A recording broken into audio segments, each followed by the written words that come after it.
देश में चुनाव का माहौल है। महाराष्ट्र, झारखंड, बिहार हर जगह चुनाव की तैयारियां चल रही हैं और अब इसी बीच दिल्ली में भी आगामी विधानसभा चुनाव को लेकर सरगर्मियां तेज हो गई हैं। कांग्रेस, बीजेपी, आम आदमी पार्टी सभी चुनाव के लिए तैयार हैं। पूरे जोश और उत्साह के साथ देश की राजधानी पर अपना सिक्का जमाने के लिए निकल पड़े हैं।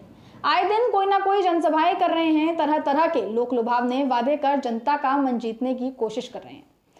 दिल्ली में एक तरफ जहां फ्री बिजली और मुफ्त पानी का केजरीवाल का चक्रव्यूह है, तो वहीं दूसरी तरफ इस बार बीजेपी और कांग्रेस भी किसी तरह की कोई कमी नहीं छोड़ना चाहते। हर जगह संभव प्रयास किए जा रहे हैं दिल्ली की जनता को मनाने के लिए, उनका वोट पाने के लिए। अब किसके वादे सच्चे होंगे, किसके खोखले, इसके बारे में तो अभी नहीं कहा जा सकता, लेकिन पार्टी के टिकट को लेकर बवाल जरूर मच गया है।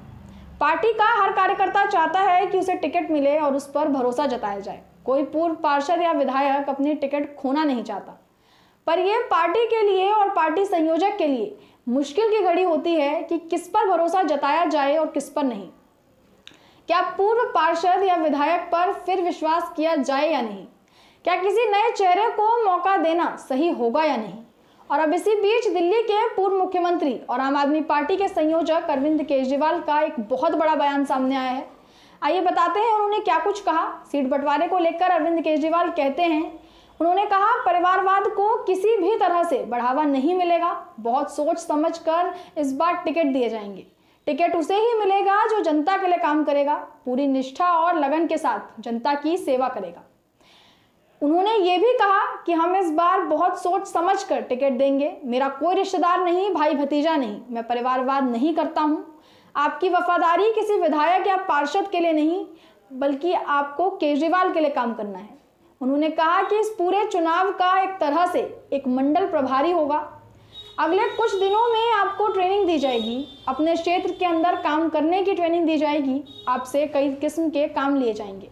एक मंडल प्रभारी के अंदर मोटे तौर पर 5 बूथ आते हैं। एक बूथ पर करीब 200 परिवार होते हैं, 5 बूथ पर 1000 परिवार। इनकी जिम्मेदारी आप लोगों की है, एक एक वोट पर नजर रखनी है। बता दें कि इस बार आम आदमी पार्टी दिल्ली की पूरी 70 सीटों पर अकेले चुनाव लड़ सकती है, इसलिए सीट शेयरिंग और भी दिलचस्प हो गई है। पार्टी पदाधिकारियों को जीत का मंत्र देते हुए अरविंद केजरीवाल कहते हैं कि हमें एक एक वोटर को मतदान केंद्र तक लाना है। केजरीवाल ने संकेत दिए कि जिन विधायकों की परफॉर्मेंस अच्छी नहीं रहेगी, बड़े पैमाने पर उनके टिकट काटे जाएंगे। यानी कि अब जो भी विधायक काम नहीं करेगा उसे टिकट नहीं मिलेगा। सीधे तौर पर सब कुछ उसकी परफॉर्मेंस पर डिपेंड करता है।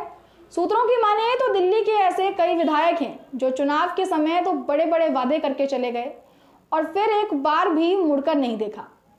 काम की बात करें तो काम करना तो वो जैसे भूल ही गए, एक बार भी अपने इलाके में झांकने तक नहीं आए। केजरीवाल की बातें सुनकर तो ऐसा ही लगता है कि इस बार उन विधायकों को दूर से भी टिकट के दीदार नहीं होंगे। जो काम नहीं करेगा उसे टिकट नहीं मिलेगा। अब देखना यह दिलचस्प होने वाला है कि दिल्ली की सियासत में आगे क्या होगा। क्या जनता एक बार फिर अरविंद केजरीवाल पर भरोसा करेगी या फिर उन पर लगे इल्जामों को ध्यान में रखेगी? बता दें कि विधायकों की नाकामी, बल्कि अरविंद केजरीवाल समेत बड़े आप नेताओं का जेल जाना भी इस बार के दिल्ली विधानसभा चुनावों में बड़ी भूमिका निभाने वाला है। क्या आम आदमी पार्टी पर जनता का भरोसा बना रहेगा या फिर इस बार किसी और पार्टी को मौका मिलेगा? दिल्ली की जनता के मन में क्या है, अब ये तो वक्त ही बताएगा। पर एक बात साफ है कि सीट बंटवारे का ये मुद्दा कुछ अनोखा रूप लेने वाला है। हो सकता है कि इससे पार्टी के बीच आपसी तनाव और मतभेद भी देखने को मिले। इतना ही नहीं, आम आदमी पार्टी के कई बड़े नेता पहले ही पार्टी का साथ छोड़कर जा चुके हैं, जिसमें हर्षण सिंह बल्ली और राम नारायण भारद्वाज जैसे नाम शामिल हैं। अब तक के लिए बस इतना ही। ऐसी ही अपडेट्स के लिए हमारे चैनल को सब्सक्राइब, लाइक और शेयर जरूर करें। धन्यवाद।